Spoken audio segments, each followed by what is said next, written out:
Your voice, your opinion, your community. Fact TV, free speech protected.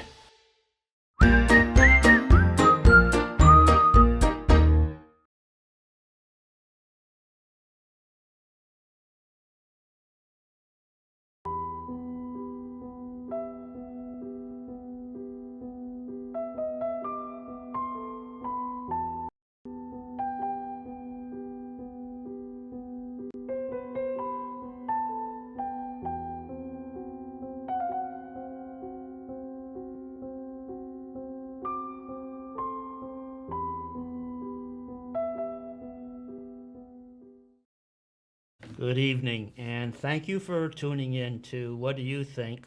My name is Bill Morse, and we are here every Thursday evening at 6 p.m. for roughly 20 to 30 minutes of your calls coming in. This is a live call-in program, and I welcome your calls. This program depends on your calls. And as I mentioned in closing last week, and by the way, I hope everybody had a good Easter.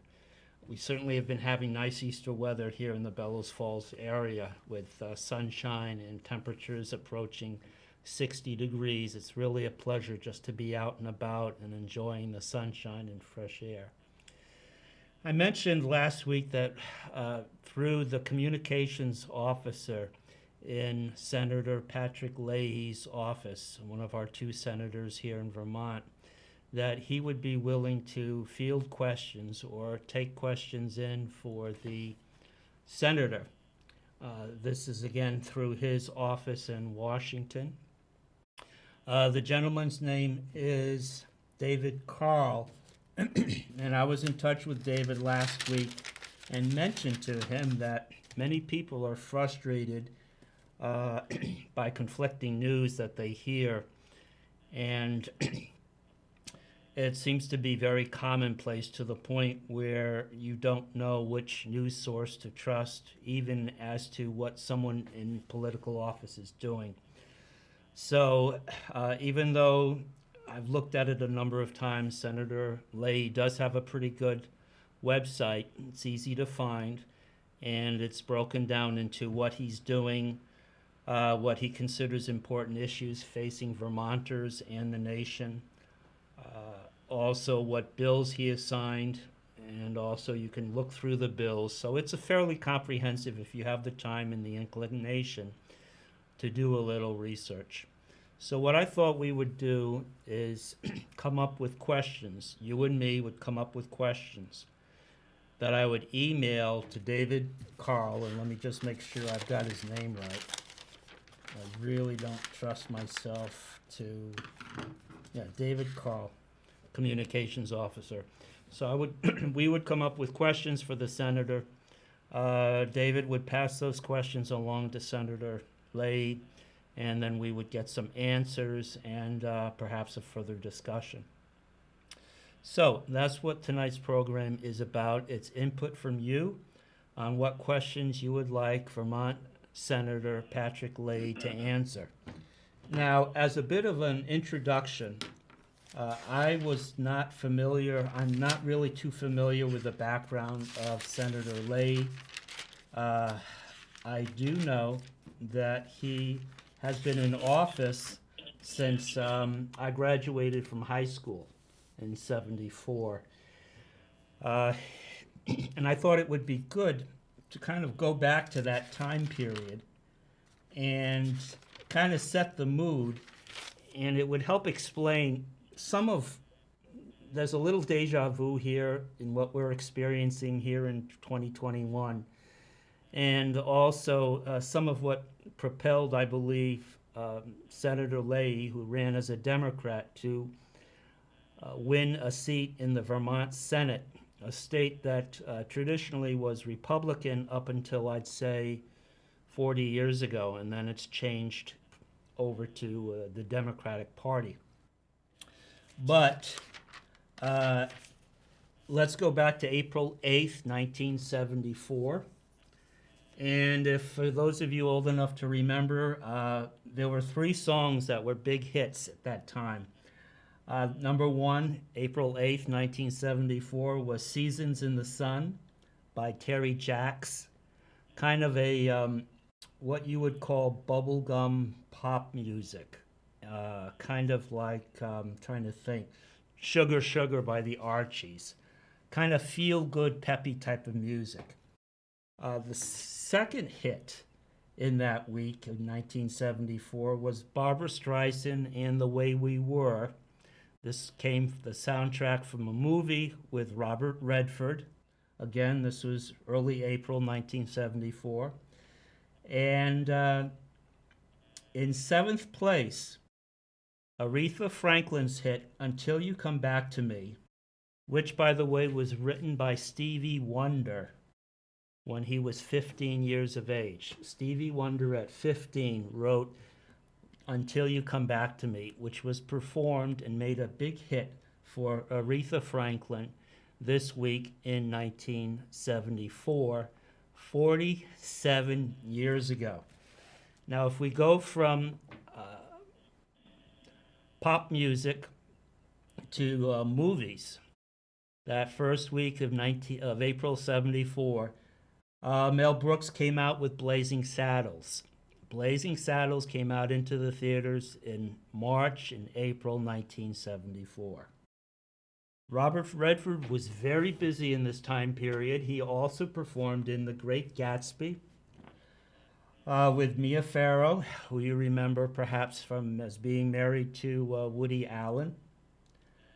John Carpenter directed a science fiction movie that came out in early April 1974 called Dark Star. Dark Star, which I did not see at the time, but if I think of it, I think in the next couple of weeks I'm going to try to watch it. I believe it is available on YouTube.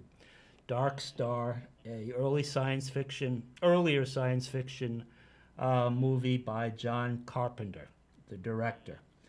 And the fourth movie mention from April 1974 goes to Pam Greer. Pam Greer starred in a number of B-rated flicks.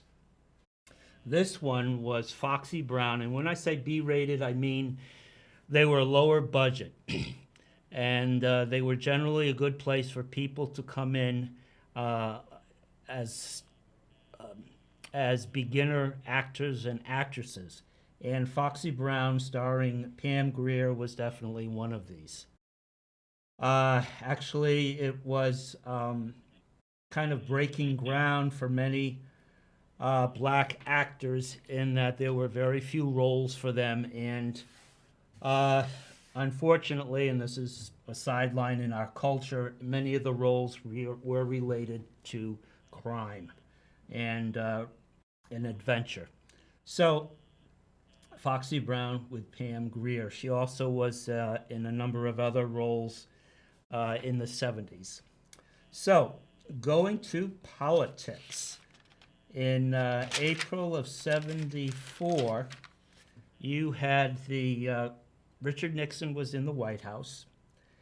He had been in the White House since 68. Lyndon Johnson, who had been the Democratic president of the United States, he chose not to run. I think the Vietnam War and the war on poverty and then the unrest in our cities,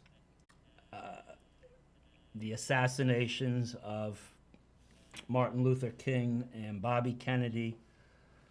A lot of things were going on, and he decided not to run again for re-election in 68.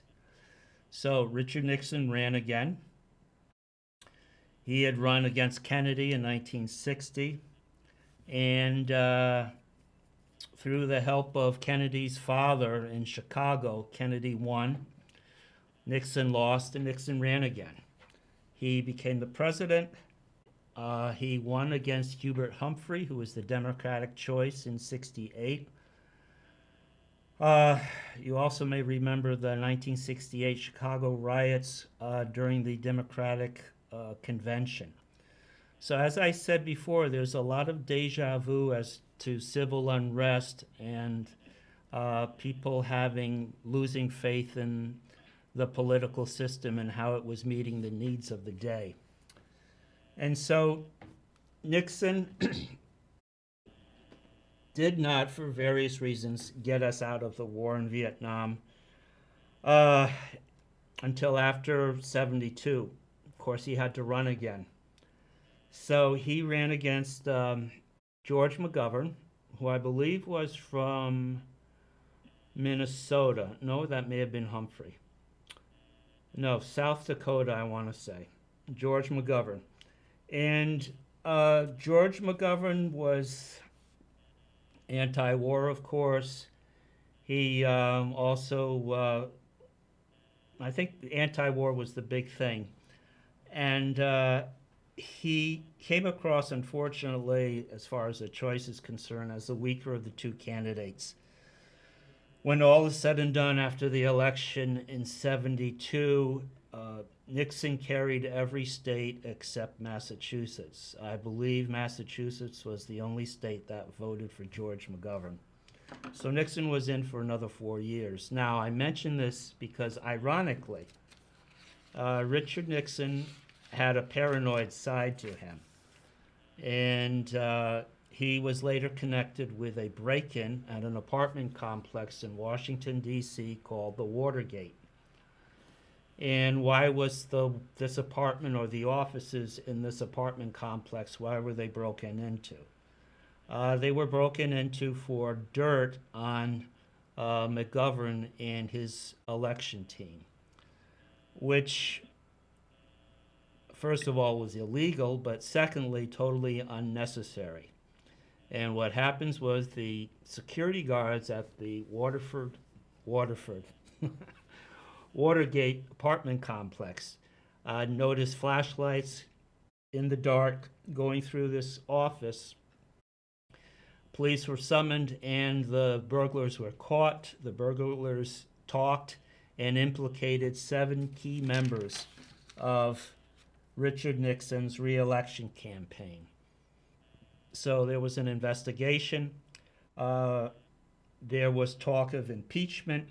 Richard Nixon had compromising tapes of conversations. He recorded all its phone conversations. And his secretary, I believe her name was Wood, refused, or through his orders, refused to hand over the tapes. Well, the tapes were handed over through subpoena. And there were a number of gaps whereby the secretary had accidentally stepped on the delete button, foot pedal, in making the recordings. So, again, none of this was necessary because Nixon was such a stronger candidate with 4 years behind him, and Americans trusted him to end the war, as he said, with honor in Vietnam. Well, through Henry Kissinger, in the peace talks in Paris between the U.S. and Hanoi, there was a peace deal worked out where we basically backed out a year later in 73 and let the North take over the South, and the rest you can look up. The country, Vietnam, has been a communist country since then. Anyway, Nixon was facing impeachment over his responsibility for what his underlings had done. And so he, August of 74, he left. There's a picture of him saluting from Marine as he gets onto Marine One and leaves the White House grounds for the first time. Well, as you can imagine, there was a lot of anti-Republican sentiment in the country. People were disillusioned. They were disappointed and outraged. And so it was easier, I think, for a Democratic candidate in a traditionally Republican state or environment to win. And so Patrick Leahy, who was the prosecutor in Chittenden County, he decided to run for the Senate seat. He got the Senate seat, and he began his first term as senator for the state of Vermont, one of 2. in 1975. Now, before we go to questions for the senator, I just wanted to go over, and this is from his website, a few points. Some of these may be pluses, some of these you decide, but just some of the positions that he's had since he's been in office, since 75.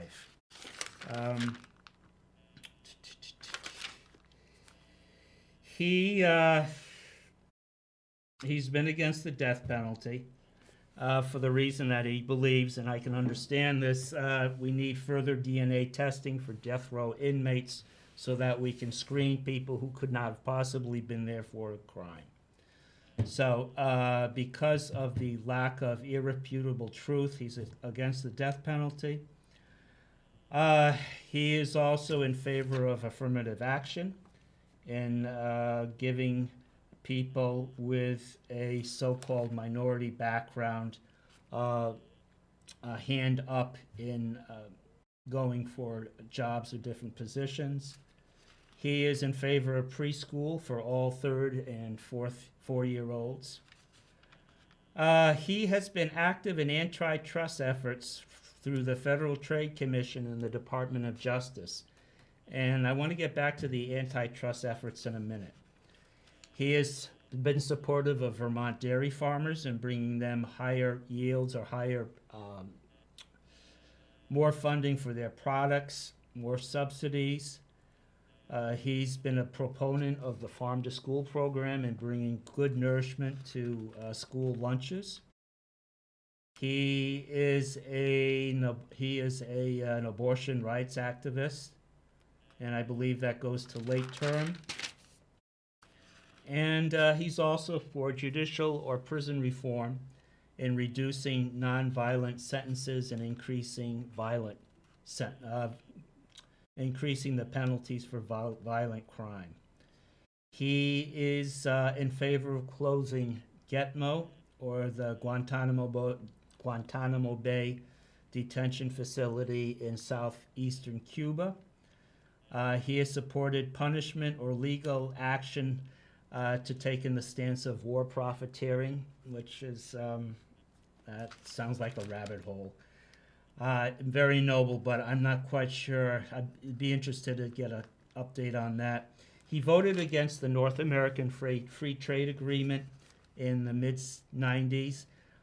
He voted for the Free Trade Agreement in the mid-90s. And he voted against the Central America Free Trade Agreement, which was, I believe, about 10 years ago. Let's see. He believes human activity is responsible for climate change, and I want to get back to that in a minute. And he was against the pipeline that has come up for discussion across the Dakotas because he believes there needs to be more environmental assessment of the pipeline location, and also more inclusion of talking with the native tribes that live in the area where the pipeline is going through. He is against school prayer, against school vouchers, and he has been a proponent of the Iran nuclear deal. Let's see. He's also been a strong supporter of Obamacare, and as with fellow Senator Bernie Sanders, he has supported Medicare for all. He supports background checks for handgun and weapons buyers, gun buyers. And he has also, and this is something you don't hear of too often, he's also been in favor of cleaning up landmine or anti-personnel mine locations around the world.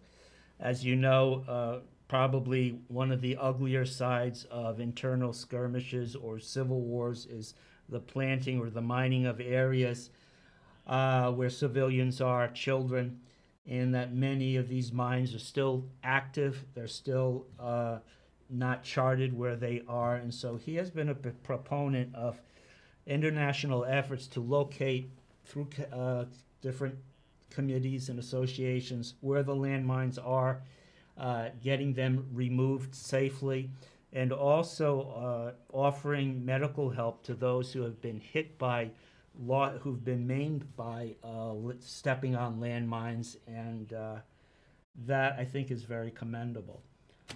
He was in favor of more recent, the impeachment of President Trump over the Ukraine telephone call that the president had with the Ukrainian president. And he was also the chair of the committee that investigated the riot at the Capitol on January 6th. He also believed that was an impeachable offense, and that the riot was incited, in his opinion, by President Trump. So that's a little. I'm sorry if I was long-winded, but I wanted just to bring up a little background on Senator Leahy. So if you have a question for the senator that I can pass along through his communications officer, please give a call. You have the Zoom number down below on the screen. You just dial in that number, the 929 number, and then there's going to be a meeting ID number which you will call in, or which you will punch in, and then finally a passcode for the meeting. So a meeting number and a passcode, and then you're on the air with me. So we have a call already who has been patiently waiting. Do you have a question or that you would like to pose to Senator Patrick Leahy? Go ahead. Yes, hello? Yes, hi, you're on. Yeah. I'm 68 years old. I've watched a lot of administrations and a lot of politicians come and go. And what I've noticed over the last decade or two is a frustrating act of where when Congress brings forth bills on both sides, bipartisan bills, and they come to the Senate, I'm very, very tired to see the absolute polarity of how both sides of the Senate just follow lockstep to their party, and basically it results in a paralysis of possible bills being passed. And my question to him is, with his long-term experience in the Senate, does he feel that this can ever be improved so that there can be some bipartisanship, people crossing the aisles and actually trying to negotiate some of these new bills rather than just the parties locking into one decision and being, now that it's roughly 50-50 or thereabouts, basically a lot's not getting done for the country. So is there something he feels he can do to try to create that environment, because it's for so long been so polarized? Very good question. My initial reaction would be that, as I'm sure you've recognized, these bills are often very lengthy and complicated. Lengthy and complicated in that they are hundreds, if not a few thousand pages long, and that they have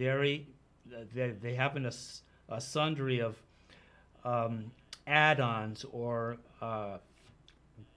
what's the word?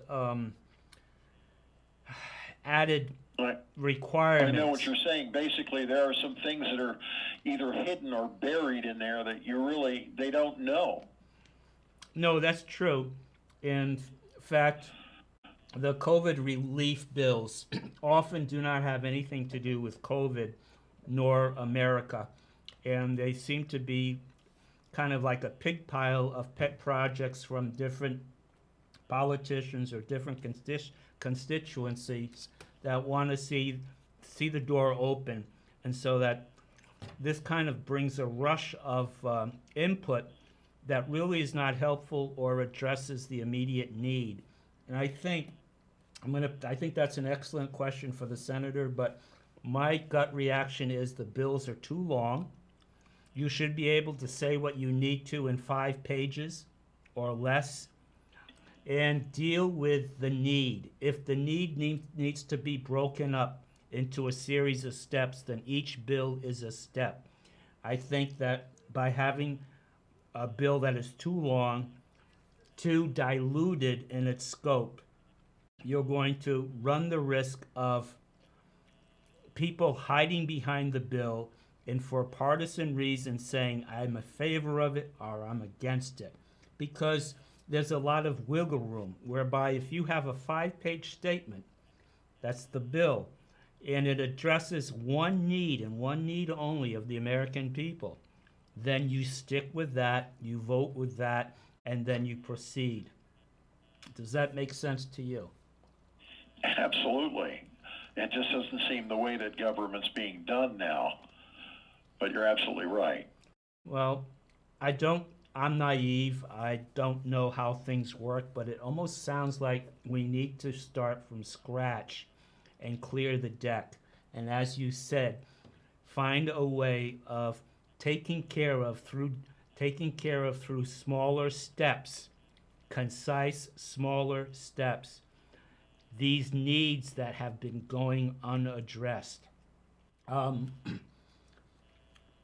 Very good. Do you have any other point that you would like to share with us right now? Well, there was, and you started to touch upon it. One of the things that really amazes me now, I can recall back in the late 60s and early 70s, monopolies, or things that were considered as being monopolies, were being broken up. And you may recall the breakup of AT&T. We have now the 4 top companies in this country doing 20% of our commerce. How can that be? How can Amazon grow to the size that it is? And it's basically unbridled. Every time I turn around, I'm looking at more Amazon Prime trucks on the road and so forth. I mean, they're starting to phase out using the post office and using UPS for deliveries. I mean, they just become more vertically integrated.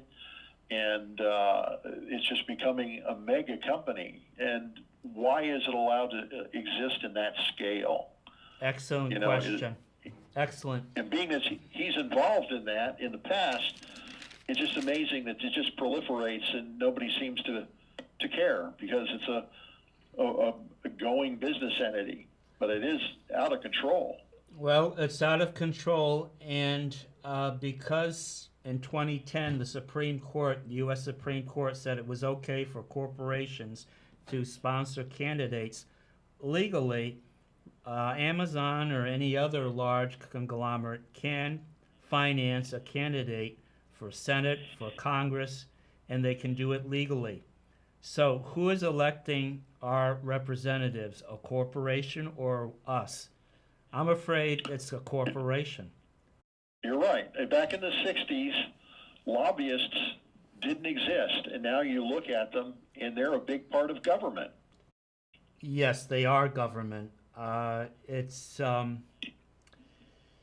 something that we need to get a handle on, because technology is going to take government further and further away from us, and technology, I believe, is going to make it